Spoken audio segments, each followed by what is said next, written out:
Howdy, I'm Dylan Lawson. I'm a senior electrical engineer here at Texas A&M. And my name is Joshua Martin. I'm also a senior here at Texas A&M in electrical engineering. But more importantly, I'm a proud member of the Fighting Texas Aggie Band class of 23. Woo!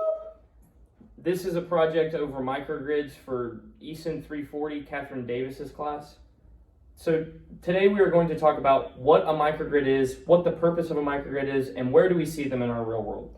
A microgrid is a more focused, localized energy grid that can disconnect from the main energy grid and function autonomously, providing energy to a more local environment. A microgrid requires separate energy generators. You can use the same power delivery system as if it was produced there locally or produced off-site. So microgrids allow for the generation to be local, so you could have more clean energy like solar or wind energy, and if it's not enough, it's still in series with the main power grid, so you can just plug back in and get the power that you need. And so a microgrid,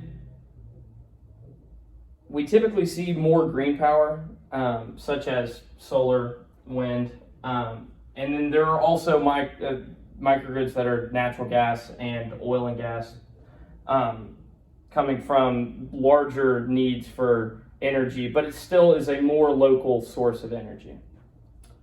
Microgrids are useful for energy reliability as it improves the operation and stability of local power grids. The price of microgrid energy is generally lower, and it often uses cleaner energy than conventional power grids. Microgrids that generate more power than needed can locally sell it to their excess energy back to the main power grid or store it in energy banks. Microgrids are useful in regular times, but become critical in emergencies. Being able to isolate from the grid allows for more people to maintain power during these emergencies, such as when we saw the loss of power during the big freeze about 2 years ago. So in our pictures that we have up here, you can see you've got the main power grid over here, and you've got all your power distribution all the way down to your more local sites where you have a local microgrid that if this was not enough energy, they were going to be able to compensate by drawing from the big power supply. And also, if the microgrid generates more power than is needed, they can actually sell it back to the grid. This summer, I worked for Marathon Petroleum in Texas City, and we had about 400 megawatts of power that could be used on every single day. We had the capability of being able to generate about 770 megawatts a day.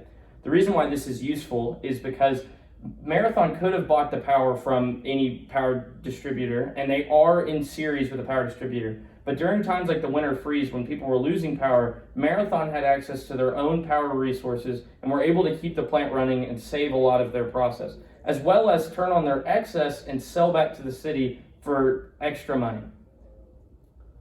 This summer, I worked at Redstone Arsenal in Huntsville, Alabama, at the military base there.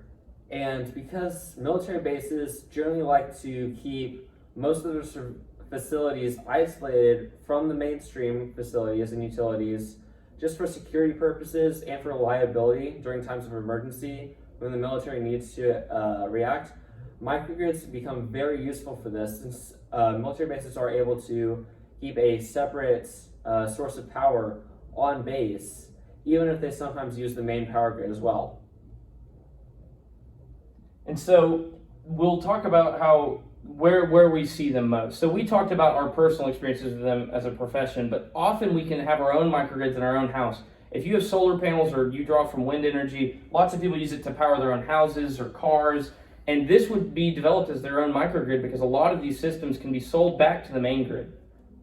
And so like at Marathon, like we wouldn't have this in our own home. We have massive natural gas generators, which some houses do have. But most of the time you see, especially in the suburbs, you'll see solar and some wind energy that will power just their house or their neighborhood. In addition, here in town, TAMU campus has made a contract with the Enchanted Rock microgrid for a power backup system, so that in case of a power outage, the Rellis campus can maintain functionality by using the microgrid from Enchanted Rock. And in addition to that, Microgrids are also used on islands in hard-to-reach places, such as Alcatraz Island, which houses one of the United States' largest microgrids. And so moving forward, as energy becomes more available and the need goes up, but our energy demands, we can meet them better with like solar and wind. We will continue to see more microgrids develop as many people are putting them on our houses every single day. And as they get more efficient, we'll see more and more of them and more localized power. So this is good, and this is our project. Thanks so much, and gig 'em. Thanks to Gig'em.